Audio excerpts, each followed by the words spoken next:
वो ये भी कोशिश कर रहा है कि एक समुदाय को दूसरे समुदाय से लड़ा दे। सवर्ण समुदाय के विरोध की बात करने वाले महापंडित राहुल सांकृत्यायन और मंडल लागू करने वाले सवर्ण थे विश्वनाथ प्रताप सिंह, और उनको गाली दी गई कि राजा नहीं फकीर है, देश की तकदीर है, मंडल लागू कर दिया तो राजा नहीं रंक है, देश का कलंक है। अर्जुन सिंह सवर्ण थे और दिग्विजय सिंह भी सवर्ण है। दिग्विजय सिंह अपने पार्लियामेंट्री कमेटी में कह रहे हैं कि प्राइवेट एजुकेशनल इंस्टीट्यूशन में भी SC ST OBC को रिजर्वेशन दे दो। ये मोदी सरकार ने क्यों नहीं दिया? बीजेपी हर वर्ग को इस्तेमाल करती है। बीजेपी एक आदिवासी को राष्ट्रपति भी बना देती है, और उसके बाद आदिवासियों पर क्या होता है?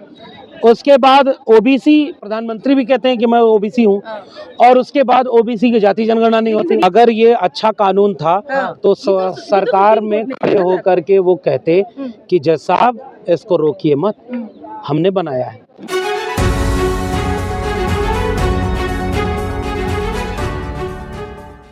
कोर्ट के स्टे के बाद से अब बहुजन समाज सड़कों पर है, उससे पहले सवर्ण समाज सड़कों पर था।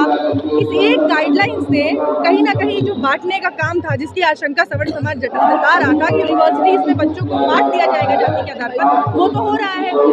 हम ये कहना चाह रहे हैं कि ये भारत सरकार का नोटिफिकेशन है। तो भारत सरकार ने पहली बात माना कि SC ST OBC के साथ कैंपस में भेदभाव होता है, तो सरकार ने माना।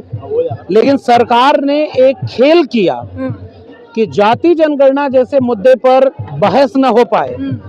जाति जनगणना का ऐलान करने के बाद भी एक लाइन कहीं लिखित कायदे से पहले चरण की जाति जनगणना के 33 क्वेश्चन जारी किए, जिसमें से केवल SC ST को पूछ रहे हैं, OBC और जनरल को नहीं पूछ रहे हैं। यानी एक बड़ा खेल जाति जनगणना का खेला जा रहा था कि उसमें एक बड़ा धोखा बहुजन समाज को मिले। जो न्याय की लड़ाई पिछले कई 100 सालों से, मैंने तो उसमें बाकायदा किताब लिख दी कि भाई हजारों साल से गैर बराबरी के खिलाफ लड़ाई थी, उस लड़ाई पर बात न हो, अचानक बहस को डिरेल कर दिया। दूसरी तरफ OBC SC ST का दमन बढ़ रहा है, ये बात सुखदेव थोराट कमेटी UGC 2007 में बताई गई। 2012 में UGC ने खुद एक कमेटी बना दी। उसके बाद रोहित वेमुला का एक्ट हुआ, उस समय उसकी सांस्थानिक हत्या हुई। फिर उसके बाद डॉक्टर पायल तड़वी 2019, दर्शन सोलंकी 2023, घटनाएं बढ़ती गई। सरकार ने इस देश को बताया कि इस देश के कैंपसेस में SC ST OBC के साथ एट्रोसिटी 118% बढ़ गई। तो ये भारत सरकार कह रही है कि जाति के नाम पर SC ST OBC के साथ भेदभाव बढ़ रहा है। कोर्ट में जब पायल तड़वी और रोहित वेमुला की मां गई, तो उस पिटीशन पर 15 जनवरी तक सरकार को कोर्ट ने कहा था, और ये जो मौजूदा CJI हैं ये भी उस बेंच में थे। कोर्ट ने कहा कि 2012 का UGC रेगुलेशन कारगर नहीं है, आप और सख्त नियम बनाइए। और 15 जनवरी उसकी डेट थी, और इस गजट नोटिफिकेशन पे डेट क्या लिखी हुई है? 13 जनवरी। हड़बड़ी में बनाया गया।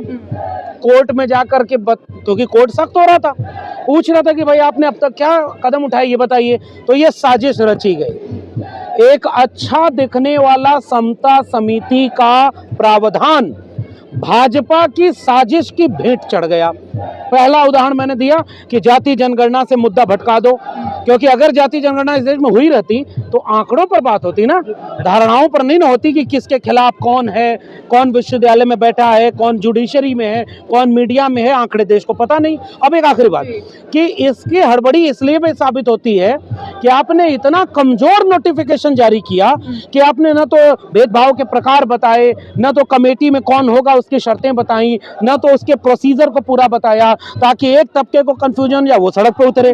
फिर उसके बाद आप कोर्ट में जब ये सुनवाई हुई तो भारत सरकार ने अपने दस्तावेज को डिफेंड क्यों नहीं किया? क्यों नहीं अटॉर्नी जनरल और सॉलिसिटर जनरल वहां खड़े हुए और कहे कि भारत सरकार का बनाया दस्तावेज है, आप इसे रोकिए मत, आप हमें 24 घंटे का समय दे दीजिए, 1 हफ्ते का समय दे दीजिए, हम इस पर जो आप कह रहे हैं स्पष्टीकरण दे देंगे। 10 दिन आंदोलन होता रहा, भारत सरकार ने क्यों नहीं सफाई दी? UGC ने क्यों नहीं प्रेस कॉन्फ्रेंस करके इस पर जो भी मतभेद थे वो दूर किए? ये साजिश थी, और साजिश कामयाब हो गई। एक तरफ एक तबके को लड़ा दो, उसके बाद दूसरे को उकसा दो। बीजेपी यही चाह रही है, इसलिए इस साजिश को हम बेनकाब कहना है कि इस पूरे मामले पर जिम्मेदार अगर कोई है तो सरकार है। उनकी जो कमेटी है जो बनाई गई थी वो जिम्मेदार है, और सुप्रीम कोर्ट जिस पर ये इल्जाम लगाया जा रहा है कि पहली ही हियरिंग में बिना दूसरे पक्ष को सुने उन्होंने स्टे दे दिया, उनकी भूमिका कितनी है सर? अब लड्डू बांटे गए। अब मैं ये कह रहा हूं कि अगर सरकार इसमें दोषी न होती, सरकार साफ लिखती कि ये जो अधिनियम है, अभी तो इस पर कितने सवाल पूछे जाने थे कि ये केवल सेंट्रल यूनिवर्सिटीज पर लागू हुआ है, ये IIT IIM पर लागू नहीं होगा, मेडिकल इंस्टीट्यूट पर लागू नहीं होगा, और तमाम केंद्र सरकार के जो एक्ट से बने हुए हैं संसद से उन पर लागू नहीं होगा। तो दर्शन सोलंकी तो IIT का लड़का था, पायल तड़वी तो मेडिकल की स्टूडेंट थी, और जातिगत उत्पीड़न हो रहा है, सब में हो रहा है। तो एक तो ये अधूरा था।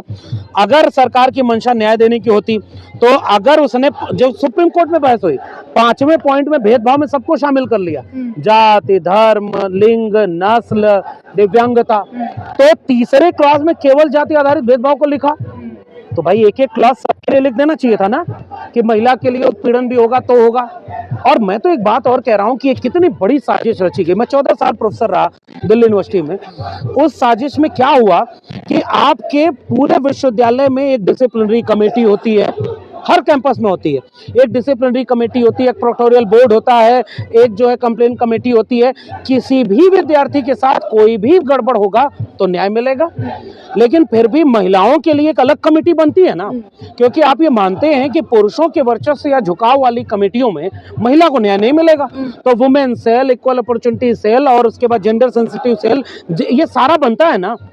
तो महिला की तरह ही इस देश में जब शेड्यूल कास्ट, शेड्यूल ट्राइब को ये पाया गया कि जिन कमेटीज में उनके लोग नहीं होंगे वहां उनको न्याय मिलने की गुंजाइश नहीं है, तो उसके लिए 2012 का रेगुलेशन बना था। तो आपने माना था ना, तो आप क्यों नहीं इसको स्पष्ट किए? बीजेपी सरकार की साजिश थी। आप जाति आधारित भेदभाव को क्यों नहीं स्पष्ट करके देश को बताए कि अगर SC ST OBC तीनों एक साथ लिखा है तो इसका अर्थ ये कतई नहीं है कि OBC अगर शोषण करेगा तो उस पर कोई कार्रवाई नहीं होगी। एक भी नहीं है, ये गवर्नमेंट की साजिश थी बीजेपी की। बीजेपी चाहती थी कि केओस परिस्थिति बन जाए। अगर इसमें क्लियर लिखा जाता कि शेड्यूल कास्ट बच्चे के साथ एक OBC अगर भी जातिगत भेदभाव करेगा तो भी सजा पाएगा, जो कि इसका मतलब भी है। अगर एक अति पिछड़े के साथ एक पिछड़े समुदाय का व्यक्ति करेगा तो वो भी सजा पाएगा। आप महिला वाला क्लॉज अलग से जोड़ते और उसमें लिखते कि महिला के साथ कोई भी SC ST OBC जनरल कोई भी भेदभाव करेगा तो सजा मिलेगी। ये आपने इतना स्पष्ट बनाया ही इसीलिए कि समाज में तनाव फैले, न्याय किसी को न मिले, समता किसी को न मिले। और एक बहुत बड़ी उम्मीद मंडल आंदोलन के बाद कि कैंपस कम से कम कास्ट न्यूट्रल हो, उसको बीजेपी ने अपनी साजिश से धाराशायी कर दिया है। तो मतलब कुल मिलाकर आप ये कहना चाहते हैं कि सवर्ण वर्ग जो विरोध कर रहा था उनको इस विरोध का आधार दिया गया था और इस आधार पर ही वो विरोध कर रहे थे? उसका आधार तो SC ST OBC को भी उन्होंने दे दिया है। अब कल को वो समाज अगर उतर जाए सड़क पर तो क्या करेंगे? और लोग उतरेंगे। उस समाज को क्या आपने ये नहीं बता दिया कि जो उनकी उम्मीद थी, उनके बच्चे जब इस विश्वविद्यालय में आए, विश्वविद्यालय में कोई प्रोफेसर ऐसे ही बोल दे रहे तुम कोटे वाले हो क्या, तो ये इसका क्या होगा? आरक्षण के ऊपर टिप्पणी, उसके जाति के ऊपर टिप्पणी, ये सब आपने इसमें लिखा ही नहीं। तो एक तरफ आप पहले जो ताकतवर समूह था उसने मीडिया में नैरेटिव बना दिया, क्योंकि मीडिया में भी उनके लोग थे और ये भारत सरकार बताती है 121 लोगों में से मीडिया में एक भी दलित आदिवासी नहीं है, एक आध OBC है। तो आपने नैरेटिव बना दिया। ये सारा खेल बीजेपी का खेला हुआ है, वरना इतना लचर ये अध्यादेश कभी नहीं बनाया जाता है। और आप अपने बनाए हुए कानून को कोर्ट में खड़े होकर डिफेंड नहीं कर रहे हैं, इसका मतलब आप साजिश कर रहे हैं। प्रधानमंत्री जी को भी जाति सूचक गालियां दी गई, एक 9 कैटेगरी में डाले गए हैं, तो OBC के ऊपर भी SC ST का मुकदमा लग जाता है। 2 लाख से ज्यादा मुकदमे हैं OBC के ऊपर। ये बोल दिया हमने कि उसी को तो स्पष्ट करना था, SC ST OBC को स्पष्ट करते हैं। सुप्रीम कोर्ट ने जो टिप्पणियां की है, सुप्रीम कोर्ट टिप्पणी करते करते अमेरिका पहुंच जाता है, वहां जाकर श्वेत अश्वेत का वो पुराना एग्जाम्पल देता है कि वहाँ बच्चे अलग अलग पढ़ते थे, आप वो चाहते हैं। हाथ जोड़ के चीफ जस्टिस कहते हैं कि ऐसा मत करिए भगवान के लिए कि हमारे बच्चों के हॉस्टल अलग अलग बनाने की। अब देखिए, चीफ जस्टिस साहब पर मैं नहीं बोल सकता। मेरा नाम अगर निशिकांत दुबे होता तब मैं भले लिख लेता कि जो मैंने कहा वही कोर्ट ने कहा। मेरा नाम तो वो नहीं है, मैं तो अभी कुछ बोलूंगा तो कंडेम्ड ऑफ कोर्ट हो जाएगा। लेकिन मैं ये सवाल पूछना चाहता हूँ कि यही माननीय चीफ जस्टिस ऑफ इंडिया थे जो उस समय उस बेंच में थे, और आपने कहा था कि अन्याय बढ़ रहा है, 2012 की कमेटी अच्छी नहीं है। तब आपको नहीं पता था कि भारत पीछे जा रहा है क्या आगे? रोहित वेमुला किसकी वजह से सांस्थानिक हत्या हुई, और आज भी देश के विश्वविद्यालयों में जो हो रहा है वो तो पता है। मैंने प्रोफेसर की डायरी लेकर के बाकायदे की बात बताई है, मैंने वो किताब रोहित वेमुला को समर्पित की थी। एक अच्छी मंशा से न्याय होने की बात होती। जज साहब कह रहे हैं कि अमेरिका मेला जैसा माहौल न बन जाए। जज साहब ये नहीं देख रहे कि यहाँ पर कितने तरह के जातिगत भेदभाव बढ़ते जा रहे हैं। चोटी कोई खींच ले रहा है, कोई जो है मुंह छरकने पर मार रहा है, कि कोई भी है, भारत सरकार आंकड़े देती है। उत्तर प्रदेश जैसे इसमें नंबर 1 है SC ST OBC पर अत्याचार में, महिलाओं पर अत्याचार में। तो जज साहब कहाँ की बात कर रहे थे? जज साहब कह रहे हैं अंतरजातीय विवाह होने लगे हैं। कैंपस हॉस्टल बनाने का प्रावधान कहाँ लिखा है इसमें बता दें? इसमें कहां पर लिखा था कि हॉस्टल बनाने का प्रावधान? और एक बात मैं बता दूं पूरे बहुजन समाज से, जिस तर्क से कोर्ट में यह बात की गई कि कास्ट बेस्ड डिस्क्रिमिनेशन वाला क्लॉज आर्टिकल 14 आर्टिकल 15 का विरोध करता है, तो अगर ये रद्द हो गया न्यायपालिका में भी तो 2 महीने का समय है, सरकार देखना है क्या करेगी। कल को ये कह देंगे कि SC ST OBC को मिलने वाला आरक्षण भी तो भेदभाव पर है, क्योंकि जाति के आधार पर सवर्ण को आरक्षण नहीं मिलता। मंडल कमीशन की रिपोर्ट कहती है कि समानता केवल समान लोगों में हो सकती है, असमान लोगों के लिए समान नीति बनाना, असमानता को स्थिरता प्रदान करना है। तो जो लॉजिक इसमें दिए जा रहे हैं, आप कह रहे हैं अंतरजातीय विवाह हो रहा है, तो अभी अंतरजातीय विवाह में पिछले 1 साल में आप देख लीजिए कितनी जगह पे ऑनर किलिंग हो गई। जो सब कहाँ खड़े, 5% से भी ज्यादा अंतरजातीय विवाह। एक सवाल राजनेताओं से भी किया जाना चाहिए। सुप्रीम कोर्ट पर टिप्पणी तमाम लोग कर रहे हैं, लेकिन जो राजनेता ठेका लिए बैठे रहते हैं बहुजन समाज का, PWD का, PDA का नारा दिया जाता है, इस तरीके के जो ठेकेदार बने बैठे रहते हैं, इस मामले पर उन्होंने क्यों चुप्पी साध ली? देखिए, और बड़ा ही सटल सा जवाब देकर वो निकल जाते हैं कि सुप्रीम कोर्ट ने जो किया हम उसका सम्मान करते हैं, उसका स्वागत करते हैं, भेदभाव तो हुआ है जनरल के साथ। एक बात मैं चिंतित ज्यादा बड़ा इससे हूँ कि राजनेता का क्या है, देखिए भाई वो चुनाव लड़ने जाएगा, जनता उससे नाराज होगी, सबक सिखा देगी। वो जो हिंदू राष्ट्र बनाने वाले थे वो कहाँ है? कंधों से ऊंची कभी छाती नहीं होती, धर्म से ऊंची जाति नहीं होती। कथा सुनाने वाले कहाँ हैं जो आरक्षण के खिलाफ बोलते हैं? मतलब धर्म की कथा कहते हो तो उसमें आरक्षण के खिलाफ क्यों बोलते हो? बोलते हैं ना वो लोग, पॉलिटिकल लोग हैं ना, कथावाचक तो है नहीं, वो सब BJP और RSS के एजेंट हैं। वो सारे चुप क्यों हैं? क्या दलित पिछड़े आदिवासी हिंदू नहीं है उनकी नजर में? तब तो भाई अच्छा है, देश के दलित पिछड़े आदिवासी समझेंगे। वो जो गिरिराज सिंह ने ट्वीट किया कि सनातन को बांटने की जो कोशिश उन्हीं सरकार कर रही थी, ये गिरिराज सिंह ने लिखा, ये उन्हीं सरकार कर रही थी सनातन को बांटने की कोशिश। लेकिन SC ST OBC को उन्होंने एक पैगाम दे दिया कि कौन उनके साथ है नहीं। पॉलिटिकल लोगों पर मेरी समझदारी केवल ये है कि 2 अप्रैल का भारत बंद जब आपने किया तो कोर्ट की तरफ से आदेश आया था, SC ST atrocity prevention act के कमजोर किया गया था। और देखिएगा ये अगर हो गया ना तो उसके बाद फिर अगला कोई पिटीशन डालेगा, SC ST एक्ट भी कमजोर कराएगा, फिर अगला कोई कराएगा, आरक्षण भी कमजोर कराएगा, क्योंकि सब तो भेदभाव पर है। अब तो आप उकसा रहे हैं समाज की। मैं नहीं उकसा रहा हूँ, मैं लॉजिक को आगे बढ़ा रहा हूँ। मैं तो एक पढ़ा लिखा आदमी हूँ, मैं कोई ये बात ऐसी नहीं करूंगा कि इस तरह की बात कोई हिंसा की बढ़ के।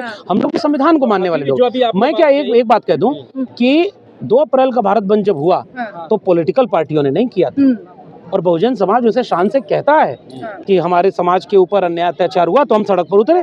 बाद में पॉलिटिकल पार्टियों ने साथ दिया, लेकिन उससे बहुजन समाज को ये भी सबक लेना चाहिए कि उन पर जिन पे मुकदमे हुए, जिन पर हमले हुए, उनको न्याय मिलने में कितनी परेशानी है। इसलिए कोई भी लड़ाई आप लड़ेंगे तो आप बहुत सजग रहिएगा। आप प्रधानमंत्री को जाति के नाम पर गाली देकर के बच जाएं, आप हमें तो करके दिखा दीजिए। यही कार्यक्रम था, पुलिस एकदम आके खड़ी हो गई कि बंद करो, हटाओ ये सब। गोरखपुर में एक वहाँ का प्रेसिडेंट है, अमन यादव नाम है, निवर्तमान प्रेसिडेंट है, और कैंपस में उसने इसके समर्थन में कर दिया प्रोटेस्ट। बाहर निकला, पुलिस ने जो किया है वीडियो आप देख लीजिए। और 10 दिन तक देश के प्रधानमंत्री को जाति के नाम पर, बेचारे OBC हैं, उनको तेली तेली कह करके अपमानित किया। मुझे बड़ा खराब लगा कि प्रधानमंत्री जी को आप ये कह रहे हो, प्रधानमंत्री जी को गाली दे रहे हो कब्र खोदने का। ये करने वाले थे, ये कितना बड़ा काम कर रहे हैं। एक व्यक्ति पर टीवी डिबेट नहीं हुई, एक व्यक्ति पर पुलिस ने मुकदमा नहीं किया, एक व्यक्ति को पुलिस ने गाली देकर के पकड़ा नहीं। अभी अगर ये लोग बहुजन समाज के लोग अगर करेंगे प्रोटेस्ट तो सजग रहना, ये सारी यही पुलिस है, यही मीडिया है। और अभी इसको यही नहीं पता, टीवी चैनल पर बैठ करके वो सब कहते हैं कि ब्राह्मण या सवर्ण के साथ अगर भेदभाव होगा जाति के आधार पर। मैं जानना चाहता हूँ कैसे होता है और कौन करेगा, किसकी हिम्मत है? मतलब मैं तो कैंपस में हूँ कि जो ये नारे दिए जाते हैं तिलक तराजू और तलवार इनको मारो, देखिए तो नहीं, मैं कह रहा हूँ ब्राह्मणवाद की छाती। अब यही है इस देश की विडंबना क्या है जानते हैं? इस देश ने बहुत बौद्धिक बहसें क्लियर नहीं की, ब्राह्मणवाद का मतलब क्या है और उसमें अंतर है। फिर भी मैं बहुजन समाज से कहूंगा कि चलो ये ट्रैप है, इसको छोड़ देते हैं, मनुवाद। लेकिन याद रखना, अगर वो आज आपको ब्राह्मणवाद बोलने से रोक लेगा फिर कल मनुवाद बोलने से भी रोकेंगे। वो कहेंगे कि मनु तो हमारे पूजनीय है, वो तो कथावाचक सब कहते हैं कि मनु तो हमारे पहले कानून के वो हैं। तो एक एक करके वो आपके टूल छीन रहे हैं, क्योंकि आप पॉलिटिकल पावर में नहीं हैं, तो आप कुछ भी करेंगे आपके खिलाफ आएगा। इसलिए संविधान को हाथ में लेकर, बाबा साहब डॉक्टर अम्बेडकर का संविधान वो आपको ये इजाजत देता है। संख्या, जमहूरियत एक तर्ज हुकूमत है कि जिसमें बंदों को गिना करते हैं, तोला नहीं करते। तो गिनती अगर आपकी है तो गिनती में अगर आप मजबूत हैं तब आपकी बात सुनी जाएगी।